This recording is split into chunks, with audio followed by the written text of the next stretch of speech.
예수님께서 이 땅에 오셔서 우리의 죄악과 상처와 질병을 대신 지시기 위해서 십자가를 지러 예루살렘 성에 입성하실 때 많은 사람들이 종려나무 가지를 흔들면서 환호했다고 해서 종려주일이라고도 하고요.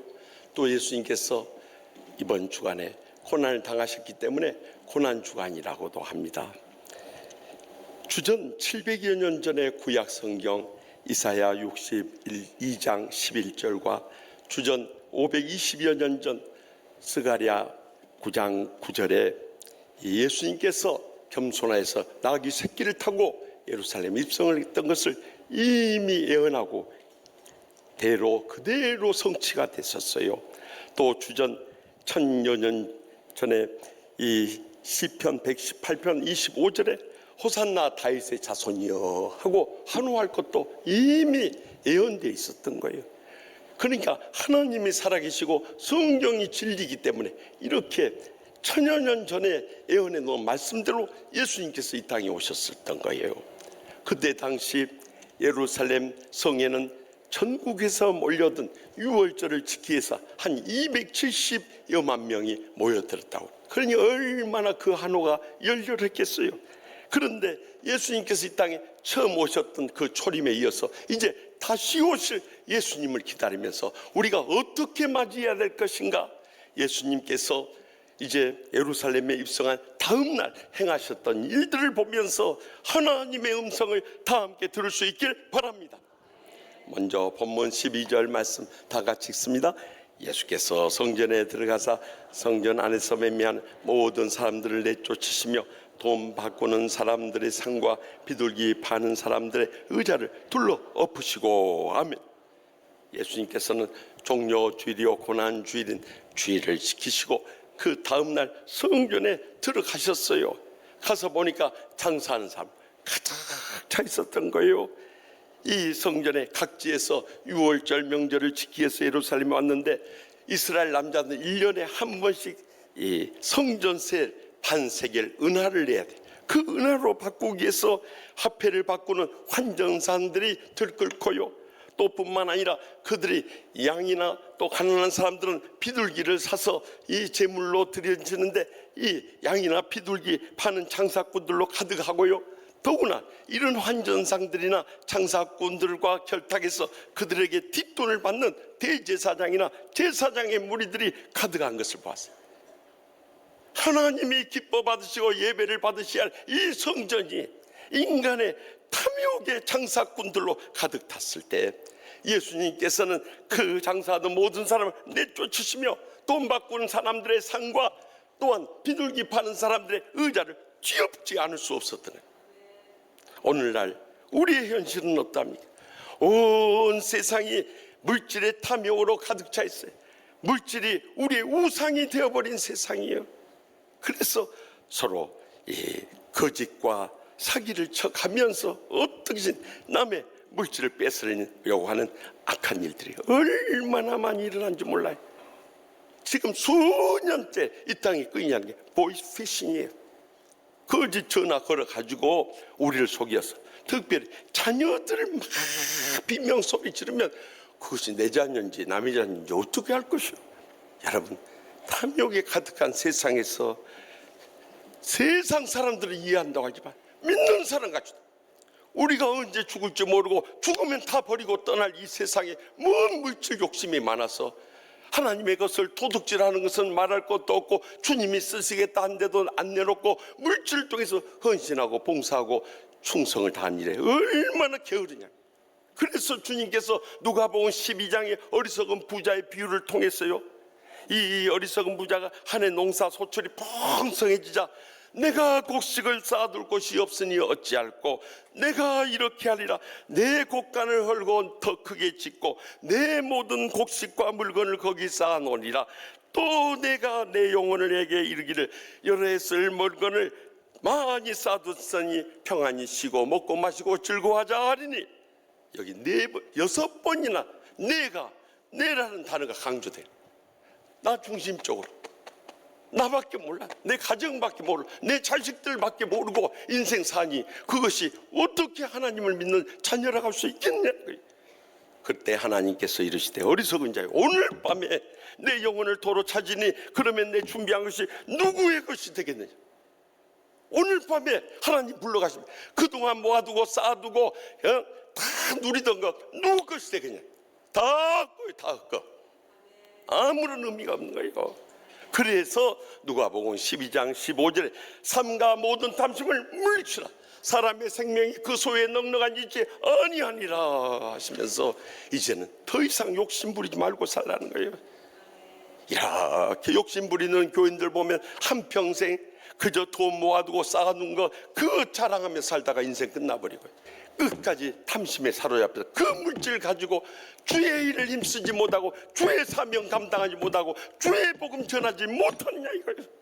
그래서 주님께서 야고보서 1장 14절에서 15절 오직 각 사람이 시험을 받는 것은 자기 욕심에 끌려 미혹됨이니 욕심이 잉태한 즉 죄를 낳고 죄가 장성한 즉 사망을 낳느니라 하고 경고하셨던 거예요.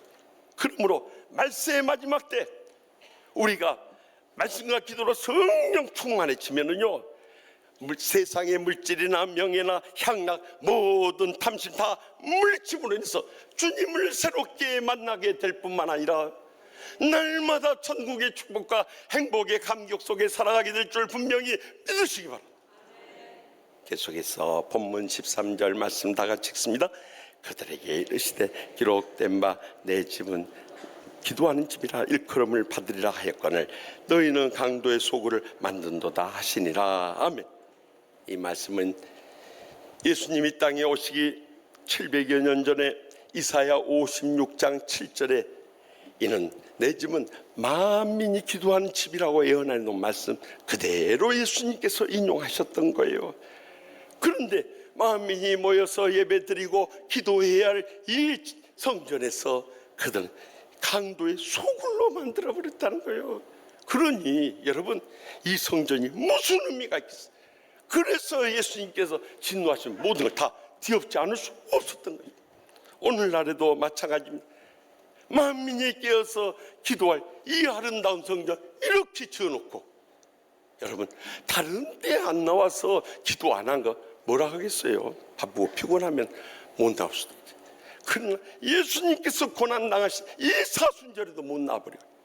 예수님께서 십자가에서 고난당하신 이 고난 주간에도 못 나온다면 그것을 어떻게 믿음이 있다고 할 수 있겠냐.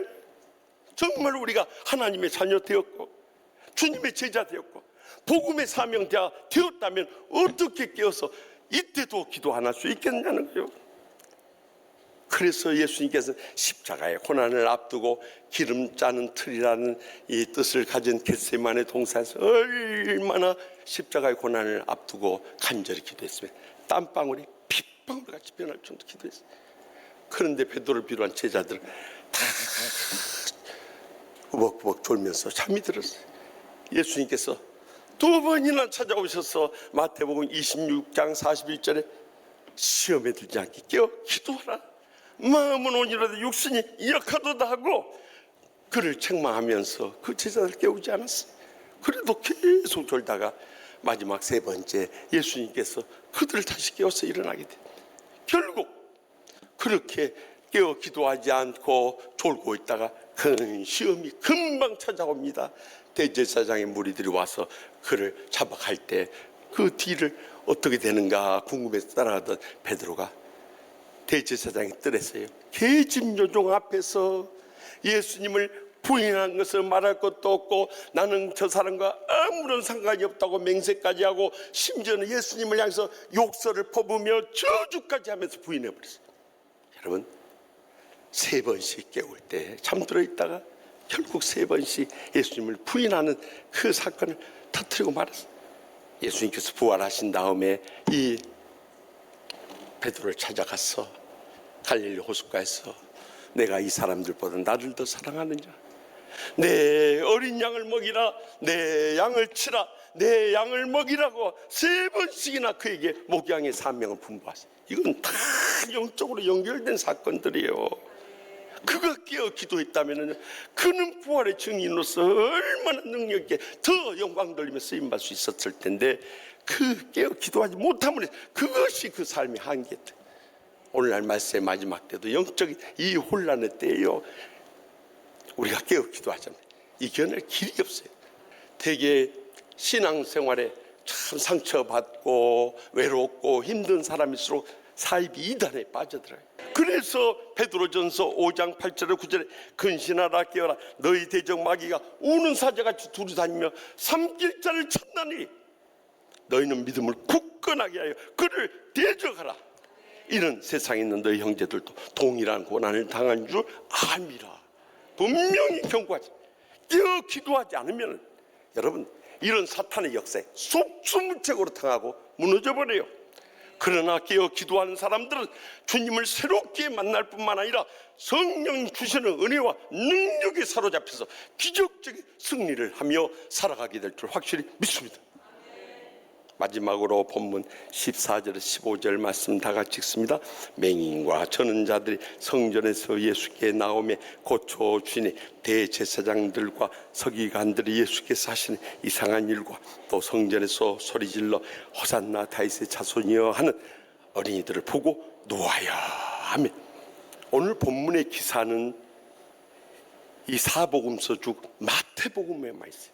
유대인들을 상대로 해서 유대인의 왕 구세주 메시아로 오신 예수님을 증거하기 위해서 예수님께서 성전에서 시각장애자들과 지체장애자들을 다 기적적으로 고쳐주신 것을 말씀하시고요, 또 이를 목격했던 어린 아이들까지도 호산나 다윗의 자손이여 하면서 주님을 찬양했다는 거예요. 여기 호산나라는 뜻은 히브리어로 호시아나라고 해서, 호시아는 우리를 구원하소서란 뜻이고 나는 이제 우리를 구원하소서 하고 어린아이들까지 있다. 그러니까 대제사장과 서기관들의 무리들은 어떤 기적의 치유를 그들이 행한 일도 없었기 때문에 이상하게 봤을 뿐만 아니라 어린아이들까지 그런다는 것은 정말 저희들이 돌았나 하고 화를 냈다는 거예요. 그러나 여러분, 예수님 오시기 1000년 전에 이 시편 8편 2절에 보면 어린아이들과 젖먹이들의 입을 통해서까지 예수님의 권능을 세우고 그를 찬양할 것을 예언해 놓은 말씀이 그대로 성취됐던 거예요. 우리도 말씀의 마지막 때 우리의 신앙이 살아있다면 치유의 권능을 일으킬 수밖에 없고요, 치유의 권능이 일어났다 할지라도 하나님 아버지께만 영광 돌리지 않을 수 없는 것입니다. 그래서 우리는 성경에서 가장 권능을 행했던 사람을 찾는다면 그 중에 한 사람이 바울 사도인데, 바울 사도는요 그 집안이 아주 배경이 좋았어요. 그래서 가정도 부유하고 로마의 시민권도 가지고 있었을 뿐만 아니라 당대 유명한 율법학자의 가말리엘 문화에서 율법을 수학한 자예요. 그뿐만 아니라 그는 율법으로도 의에 흠이 없는 사람, 얼마나 율법대로 철저히 살았는가를 보여주는 거예요. 그뿐만 아니라 열심으로는 그들이 배타적으로 받아들였던 교회를 핍박하기 시작했어요.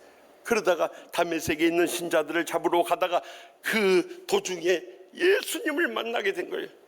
그리고 그가 새롭게 변화되어 가지고 이제 성령의 감동을 받아서 신약 성경 27권 중에 13권을 썼을 뿐만 아니라 소아시아 지방을 돌아다니면서 세계 선교의 기초를 놨습니다. 오늘날 복음이 이 땅에까지 전해진데 결정적인 역할을 한 사람이 바울 사도라고 해도 과언이 아니에요. 그런데도 그가 고린도 전서 15장 10절에 뭐라고 고백합니까?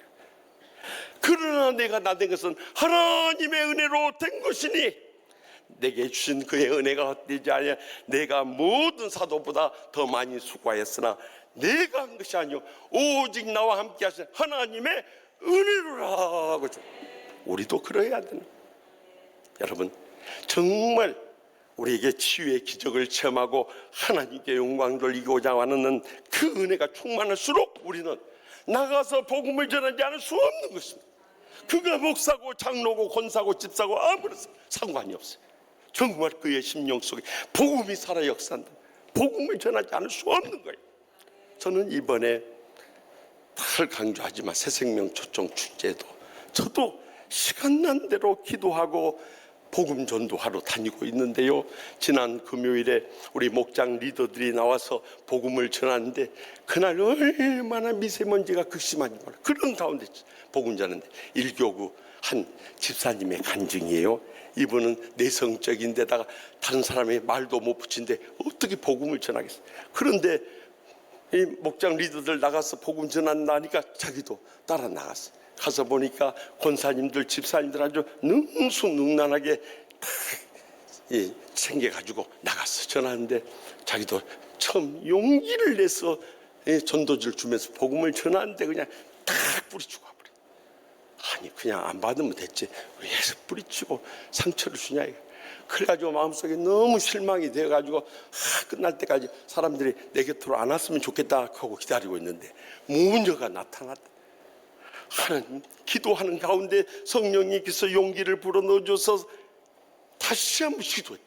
그랬더니 받더라고 안 와요.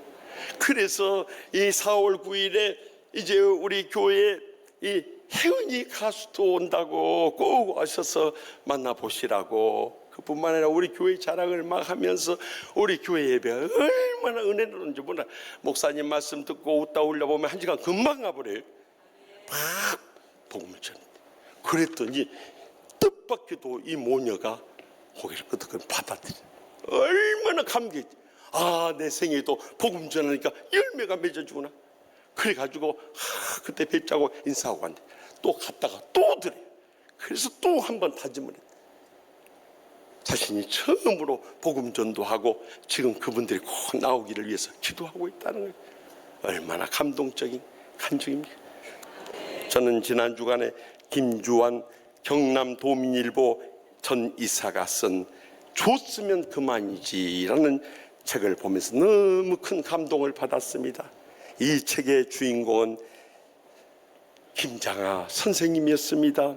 그는 어린 시절 너무나 가난한 가정에서 태어나서 19살 때 학교를 못 다니니까 그가 고학을 해서 옛날에는요 이 의사나 한의사나 또 약종상 면허까지도 다 시험을 봐가지고 됐어요. 그래서 19살에 한의사 시험을 통과해서 한약방을 했어요. 이 진주에서 한약방 하면서 하나님의 은혜와 능력 부으시니까 얼마나 명의로 이름을 떨쳤지. 사람들이 막 때로 몰려갔어요. 그래서 떼돈을 벌게 됐어요.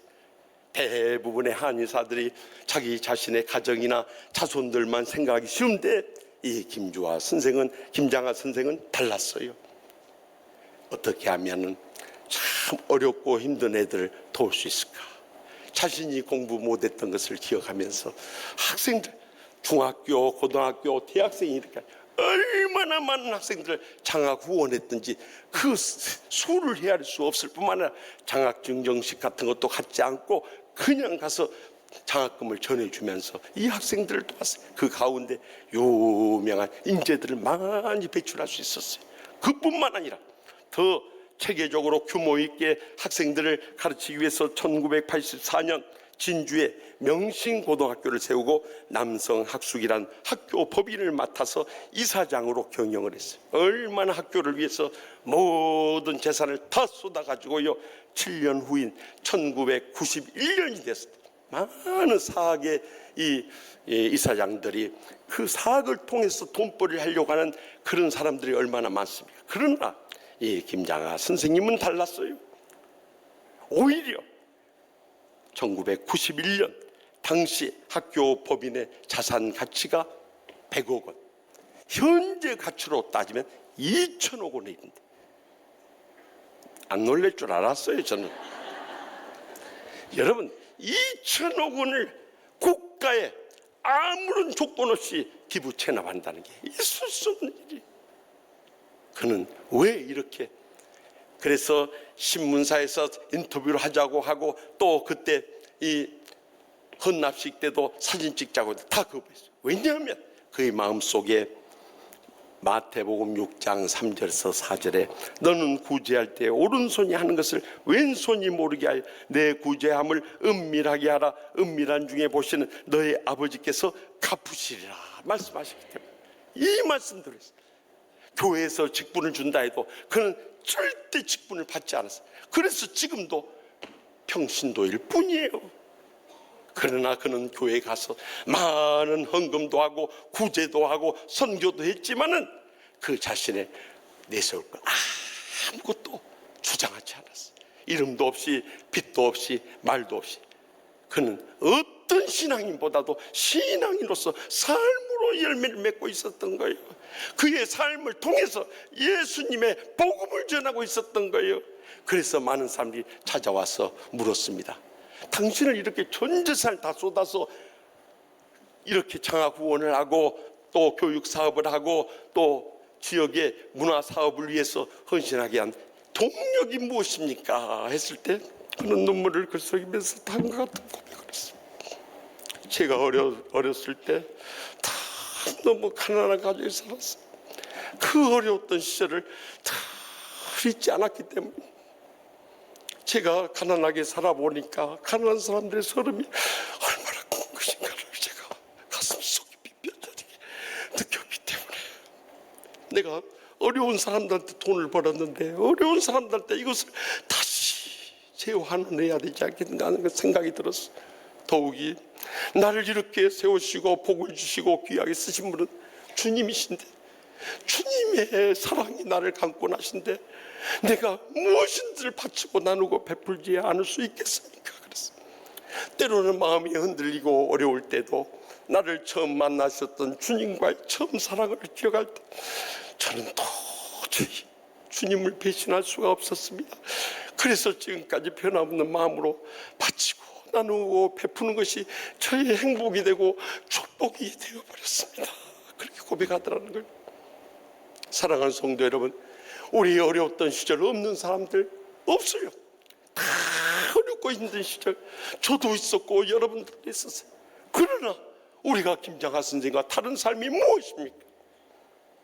이제는 우리가 세상에 탐심부터 다 물리쳐버리고 끼어서 기도하며 사탄의 역사를 대적하고요, 치유의 역사를 계속해서 평생도록 이루겨 나가면서 하나님께만 영광 돌 수 있길 바랍니다.